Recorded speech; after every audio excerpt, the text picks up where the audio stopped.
What if the life you dream about, the wealth you desire, the freedom you constantly imagine is not waiting somewhere in the future, but is actually waiting inside your mind right now? Think about that for a moment. Every great athlete, every business titan, every self-made millionaire, every person who changed their destiny started with one invisible weapon before they ever saw a visible success. That weapon was their mindset.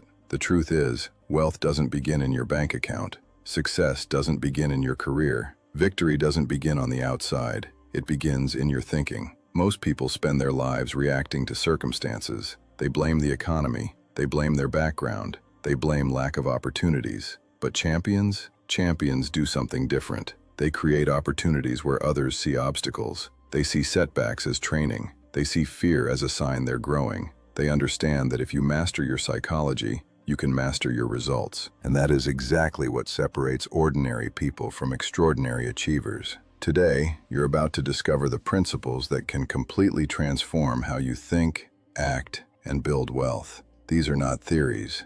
These are battle-tested lessons used by high performers, entrepreneurs, leaders, and champions across the world. If you truly want financial freedom, if you want confidence that doesn't break under pressure, if you want to become the kind of person who attracts success instead of chasing it, then stay with me until the very end. Because by the time this message is over, you may never think about success, money, or your future the same way again. Lesson 1. Your identity creates your income. The fundamental architecture of your financial reality is not built on spreadsheets or market trends, but on the bedrock of your self-perception. Most people approach wealth from the outside in, believing that if they just stumble upon the right opportunity or the right amount of luck, their lives will change. However, your external world is merely a mirror reflecting your internal identity. If you view yourself as a worker rather than a builder, or as struggling rather than resourceful, you subconsciously install a glass ceiling over your earning potential. Your subconscious mind is a master of consistency.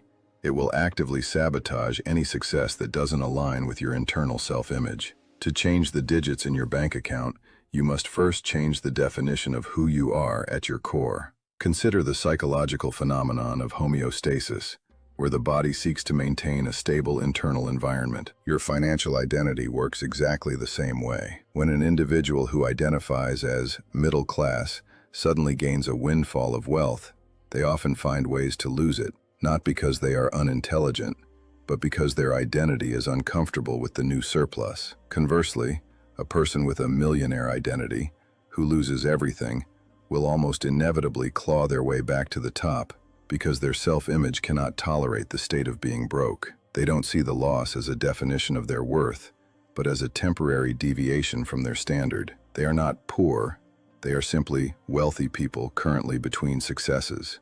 To shift this identity, you must stop looking for external proof before you grant yourself permission to believe in your potential. The common trap is saying, "I'll believe I'm a high earner when I see the money." In reality, the belief must precede the evidence. Champions understand that identity is a choice, not a discovery. You must adopt the habits, the speech, and the decision-making processes of the person you intend to become, long before the world recognizes you as such.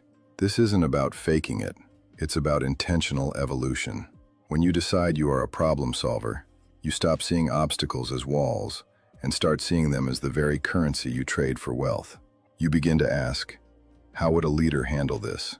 Rather than, why is this happening to me? Your identity dictates your standards, and your standards dictate your results.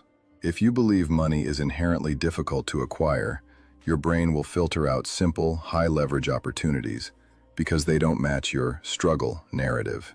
You will choose the hardest path every time to prove yourself right. By shifting your identity to that of a value creator, you change the filter. You start looking for leverage, for scale, and for impact. You begin to realize that wealth is a byproduct of the person you have become. The life you want is currently being lived by a version of you that doesn't accept the excuses you currently make. To earn that life, you must kill off the old version of yourself to make room for the new one. Lesson 2. Massive action beats perfect planning. The world is filled with brilliant thinkers who are living lives of quiet desperation because they are paralyzed by the pursuit of the perfect plan. There is a seductive trap in planning. It feels like progress, but it is often just a sophisticated form of procrastination.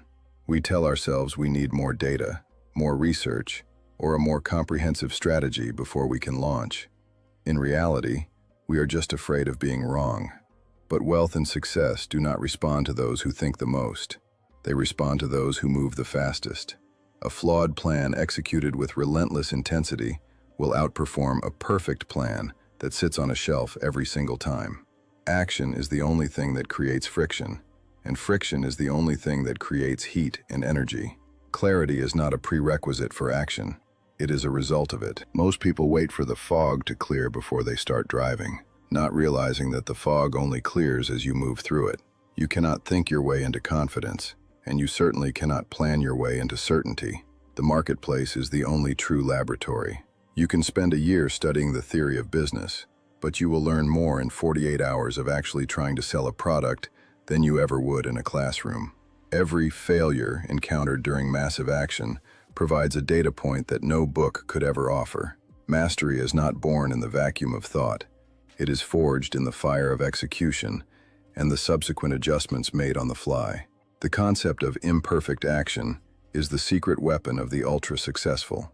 While the majority of the population is busy polishing their ideas and waiting for the right time, which, coincidentally, never arrives, the high achiever has already launched, failed, pivoted, and relaunched. They understand that momentum is more valuable than accuracy in the early stages. Once you are in motion, it is far easier to steer the ship. A stationary ship, no matter how beautiful its design, cannot be directed. By embracing the messiness of the beginning, you bypass the analysis paralysis that keeps your competitors stuck at the starting line. You don't need to see the whole staircase.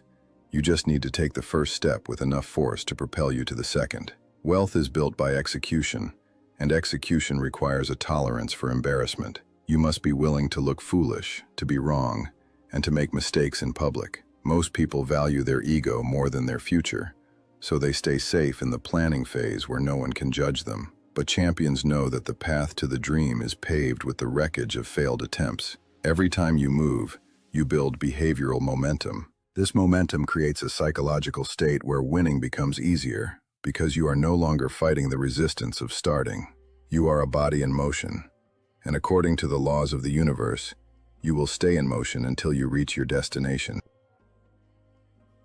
Lesson 3. Your standards define your future. It is a harsh but necessary truth. You do not get what you want in life. You get what you tolerate. We all have wants. We want more money, better health, and deeper relationships. But our lives are actually a reflection of our lowest acceptable standards. If you tolerate a bank account that is perpetually empty, it will stay empty. If you tolerate teammates who are lazy, your business will be mediocre. If you tolerate your own excuses for why you didn't work out or why you didn't make the sales calls, those excuses become the boundaries of your reality. Success is fundamentally an exercise in raising the floor of what you are willing to accept from yourself and the world around you. Raising your standards means shifting from should to must. Most people have a list of things they should do.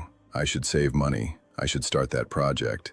I should be more disciplined. But shoulds don't get done when things get difficult. Only musts survive the pressure. When something becomes a must, when it is a non-negotiable part of your identity, you find a way. Champions have a standard of excellence that is independent of their mood or their circumstances. They don't work hard because they feel motivated. They work hard because it is their standard to never give less than their best. Their baseline is higher than most people's peak. The most dangerous standard is good enough. Good enough is the enemy of greatness because it provides just enough comfort to kill your hunger. When you are struggling, you are motivated to move. But when you become comfortable, you begin to tolerate minor distractions and slight declines in discipline. This is how plateaus are formed. To reach the next level of wealth and impact, you must become intolerant of your current level of success. You must look at your current achievements and realize that they are the new floor, not the ceiling. You must demand a higher level of focus, a more rigorous schedule, and a more refined skill set. Excellence is a perpetual pursuit, not a destination you reach and then stop. Integrity is the ultimate standard. It is the demand for excellence you place on yourself when nobody is watching. True wealth builders don't cut corners because they know that every time they lower their standards in private, they erode their self-trust. If you cannot trust yourself to do what you said you would do, you will never have the identity of a winner. By holding yourself to a higher standard than the world expects of you, you create a sense of deservingness. You go into negotiations, sales, and leadership roles with a quiet confidence because you know you have done the work. Your life rises to the level of your standards the moment you decide that the old way is no longer an option.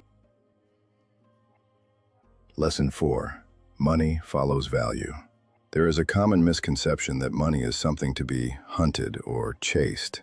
People spend their lives running after the next paycheck or the next get-rich-quick scheme, wondering why wealth remains elusive. The reality is that money is not the goal. Money is the score. It is a neutral medium of exchange that flows toward value. If you want more money, you don't need to chase it harder. You need to become more valuable. The marketplace doesn't pay you for your time. Everyone has the same 24 hours. It pays you for the value you bring to that time. A heart surgeon and a dishwasher both work an hour, but the surgeon is paid more because the problem they solve is rarer and more critical. To increase your income, you must increase your difficulty of replaceability. If anyone can do what you do, you will always be paid the minimum amount required to keep you. However, when you master high-level skills, leadership, persuasion, technical expertise, strategic thinking, you become a linchpin. You must ask yourself, what problems am I capable of solving that others cannot? Wealth is directly proportional to the scale and the magnitude of the problems you solve. If you solve a problem for one person, you make $1. If you solve a problem for 1 million people, you make $1 million. The focus should never be on the getting, but on the giving of solutions. The transition from a consumer mindset to a producer mindset is the turning point in any financial journey. Consumers ask, how can I get more? While producers ask, what does the world need that I can provide? This shift removes the desperation from your actions and replaces it with purpose. When you focus on impact, money becomes a byproduct. It is the thank you note you receive for being useful. If you are not making the money you want, it is a direct signal from the market that you are not yet providing enough value, or that you aren't communicating your value effectively. Instead of complaining about the economy, invest that energy into mastering a new, high-demand skill. Value is not just about what you do, but how you do it. Consistency, reliability, and excellence are forms of value. In a world where most people do the bare minimum, simply being the person who over-delivers is a massive competitive advantage. When you become the person who solves the biggest headaches for the most people, you create a value vacuum that the universe inevitably fills with capital. You don't have to worry about the money when you are obsessed with the mission. If you become the best in the world at what you do, or the only one doing it, the world will beat a path to your door. Wealth is the shadow cast by the light of your contribution. Lesson 5. Fear is the door to growth. Fear is the most misunderstood emotion in the human experience. We are conditioned to believe that fear is a stop sign, a signal that we are in danger and should retreat to safety. But in the pursuit of greatness and wealth, fear is actually a green light. It is a directional pointer indicating exactly where you need to go. If an idea doesn't scare you at least a little bit, it's probably because it's too small for you. Extraordinary results require extraordinary discomfort. The fear you feel is simply the ego's way of trying to protect its current identity. To grow, you must be willing to let that old version of yourself die, and fear is the friction of that transformation. Every champion you admire has felt the same gut-wrenching anxiety that you feel. They feel the fear of failure, the sting of potential rejection, and the terror of losing what they've built. The difference isn't that they are fearless, it's that they have a different relationship with their fear. They see fear as the entry fee for the next level. They understand that on the other side of that difficult conversation, that risky investment, or that public launch, is a version of themselves that is stronger and more capable. If you avoid everything that scares you, you are effectively opting out of your own evolution. You are choosing the safety of the known over the infinite possibilities of the unknown. Growth and comfort are mutually exclusive. They cannot exist in the same space at the same time. If you are comfortable, you are not growing. If you are growing, you will be uncomfortable. Most people spend their lives building a comfort cage of habits, routines, and safe environments, wondering why they feel unfulfilled. The extraordinary life is found in the territory that lies outside that cage. You must learn to lean into the discomfort. You must become comfortable being uncomfortable. This means seeking out the challenges that make your heart race and your palms sweat. Those moments are the weightlifting of the soul. They are what build the character necessary to sustain massive wealth. Transformation happens at the edge. When you stand at the precipice of a big decision and you feel that surge of fear, you have two choices. You can shrink back into the safety of your current standards, or you can step through the door. Stepping through doesn't mean the fear vanishes. It means you carry it with you as you take action. Eventually, the thing that once terrified you becomes your new normal, and you find yourself standing before a new door, facing a new fear. This is the spiral of success. The more doors you walk through, the larger your world becomes. Wealth is not just about having money. It's about having the courage to live a life that most people are too afraid to even imagine. At the end of the day, building wealth is not just about money. It's about becoming the kind of person who can create abundance repeatedly. Because money can be lost, opportunities can disappear, markets can change, but a champion mindset, that can never be taken from you. Once you train your mind to think bigger, once you discipline yourself to act consistently, once you refuse to live below your potential, you become unstoppable. Remember what you learned today. Your identity shapes your income. Action creates momentum. Standards shape your destiny. Value creates wealth. Fear reveals your next level. These are not just lessons. These are principles that can completely transform your life if you apply them. Not tomorrow, not next month, not when conditions improve. Now, because your future is being built by what you do today. Every decision, every habit, every action, every thought, the champion you admire in others already exists within you. The wealth you want is possible. The confidence you seek is buildable. The success you dream about is achievable. But only if you decide, right now, that average is no longer acceptable. So stand taller, think bigger, act bolder, and build a life so powerful that your results inspire everyone around you. Because champions are not born, champions are built, and your journey starts today.